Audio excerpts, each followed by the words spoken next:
Yan mga kababayan, no? Negro ko. Tulog. Yan.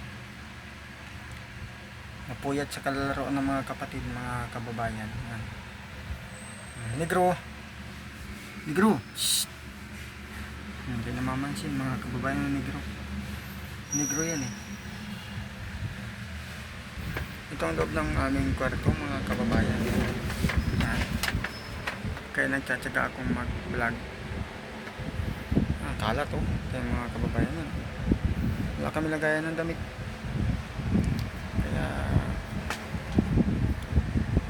lipat sana kami ng bahay pag may pera mga kababayan.